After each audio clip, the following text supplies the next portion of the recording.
Justin Hackney, thank you so much for Absolute pleasure. sharing your feelings, your experience with us. Firstly, you worked as a creative director Yes. for a traditional agency. Yep.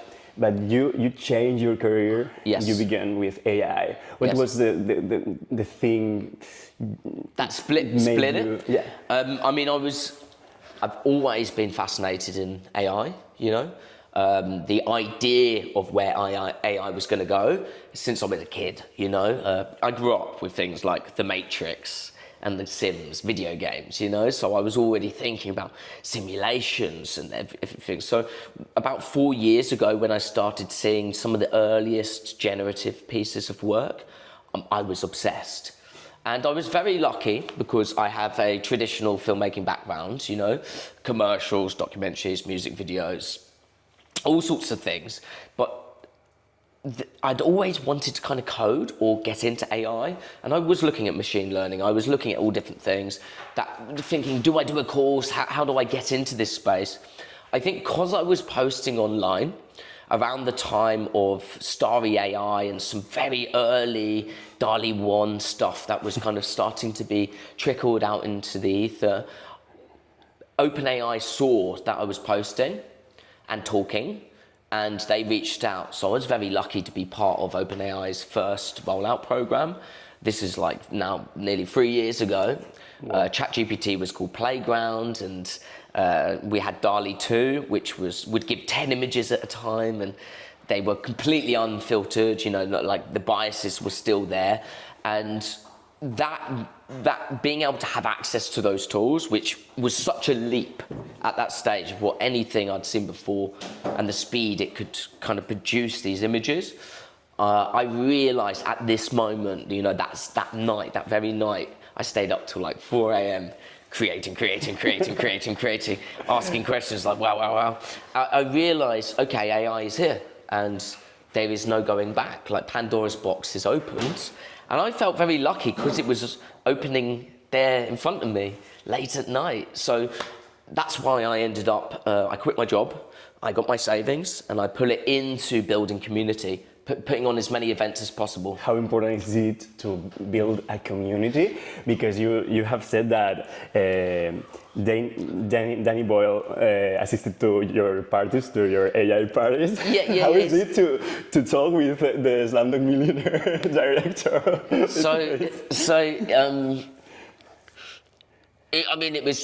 It's been a lot of fun, because AI, no matter which tools you're showing to someone, maybe they've seen it for the first time, it always affects them differently, right?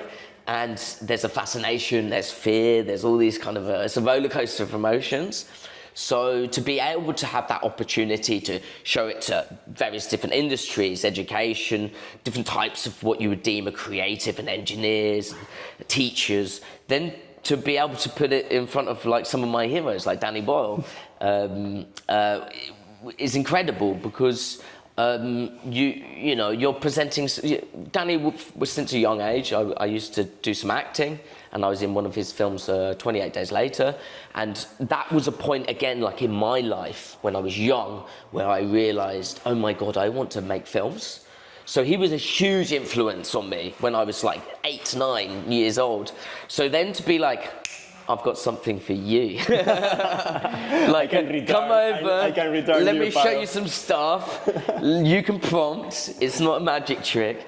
That was a magic moment, and I felt very privileged at that point that I was part of this very early movement, and OpenAI allowed us to, the first kind of group of 30 started rolling it out to about 2,500 people, and at that point it was kind of like out, you know, but that was a really unique point in time, because it was so fresh to people, and there was nothing really online talking about it.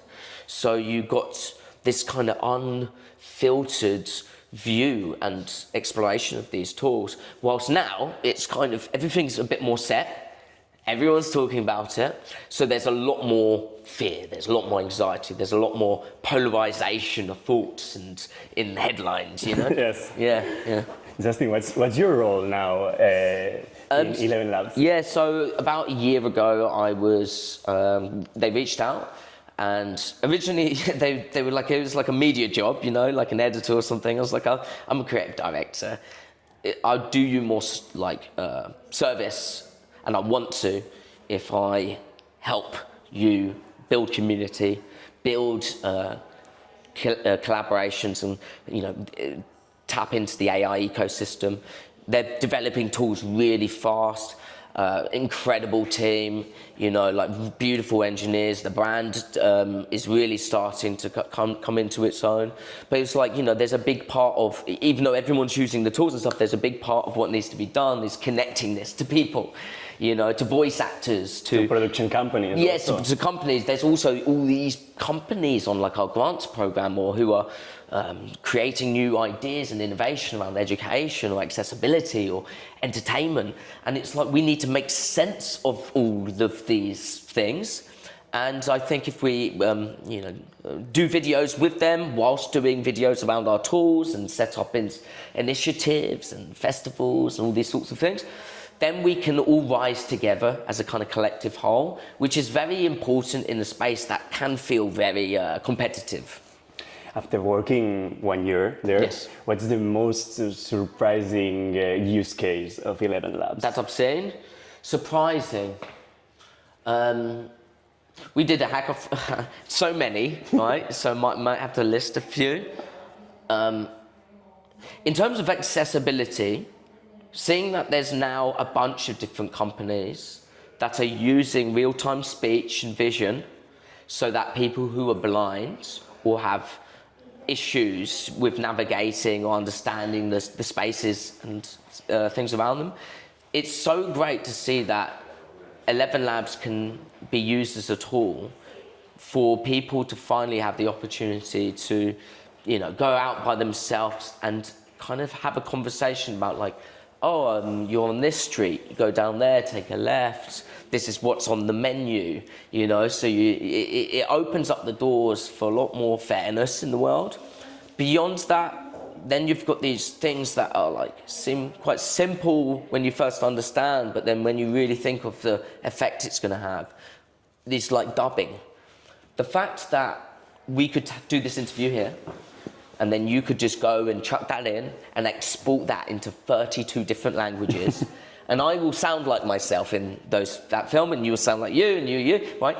That means we can all start having a more universal conversation, and it makes content more universally accessible, which is so big. Like, think of some of the biggest influencers or people right now, or companies.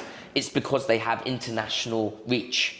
They communicate with loads of different territories. Do you know Mr. Beast? Do you know Mr. Beast, the influencer? Yes. Yeah, of course, right? So he built his model off not only getting the thumbnails right and the hooks and understanding how people and media works, but he had teams making his content accessible in loads of different countries, dubbing his films, bigger audiences, so he can make it more for everyone.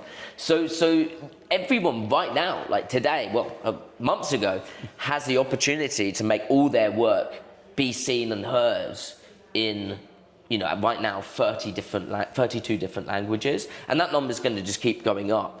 So with dubbing, we can now start all talking and understanding each other and sharing our work, and our video games can all, imagine being on a game and you're talking in your natural language to someone who's Japanese or whatever, and you can just hear each other in one language, one thing that is understood. Amazing. This is amazing.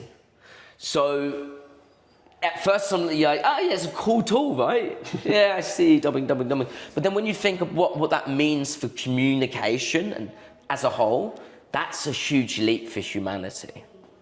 We have seen that you have been adding some new tools, the voice designer. The agents. Yes, also. agents. What are the possibilities of the agents?